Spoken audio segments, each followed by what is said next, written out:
pense que j'avais un profond désir de cinéma, hein, et j'avais envie d'aventure. Et je voulais aussi garder une profondeur humaine dans ce film. J'avais aussi le désir de, de mettre en scène une histoire, celle d'une famille, celle d'une majorité aujourd'hui qui est plutôt silencieuse, dont on parle peu.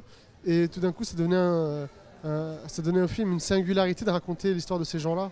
Et donc c'est pour ça que je me suis attaché à faire un film vraiment centré sur les personnages et qui en même temps plongé à bras le corps dans une aventure à la fois humaine, géographique et temporelle.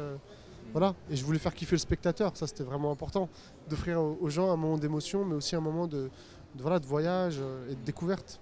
Moi, ce qui me plaisait énormément dans le film, c'était je crois l'idée aussi du combat philosophique et moral qu'on puisse accorder ça aussi aux classes populaires et que je trouve que souvent on les condamne à la violence dans le cinéma et que je trouvais ça très beau, le film et le propos de Rachid justement d'être dans un combat moral et philosophique et notamment à travers mon personnage et aussi le personnage joué par Shaheen Boumdine qui interprète Aïssa qui justement ce sont des personnages et tous les gens du film d'ailleurs qui ne se laissent pas aller, des personnages très dignes et je trouvais ça très beau de parler de dignité, de fraternité et je trouvais que c'était un film nuancé et qu'il n'y avait pas de bon ou mauvais, qu'on était dans un autre film que celui de la colère et qui était plus un film sur l'intime, un film de compréhension, un film aussi qui est épique, romanesque.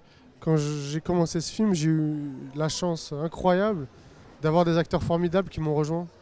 Et c'est vrai que le travail avec Karim, avec Shaheen, avec Loubna, avec Laurent, avec Samir, avec les enfants, je peux continuer cette liste très longtemps parce qu'il y a beaucoup de comédiens dans le film et chacun d'entre eux, c'était des comédiens absolument incroyables. Et donc c'est vrai que on avait ce désir commun de donner de l'ampleur à ce film et d'en même temps être dans une vérité émotionnelle, une sincérité. Et c'est vrai que raconter l'histoire de ce jeune homme, de ce Aïssa Saïdi, bah, ça permettait de montrer que la France c'était aussi ça.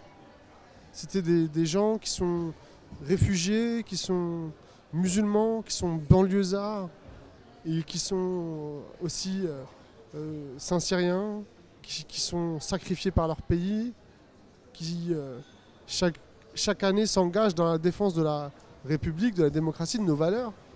Il y avait une volonté en fait de raconter les personnages à travers leurs costumes, la manière dont ils s'habillent, de l'enfance justement pour le personnage d'Ismaël jusqu'à l'âge adulte, en passant par Taïwan. Tous ces éléments très concrets, ça permet de croire au personnage qu'on essaye d'incarner.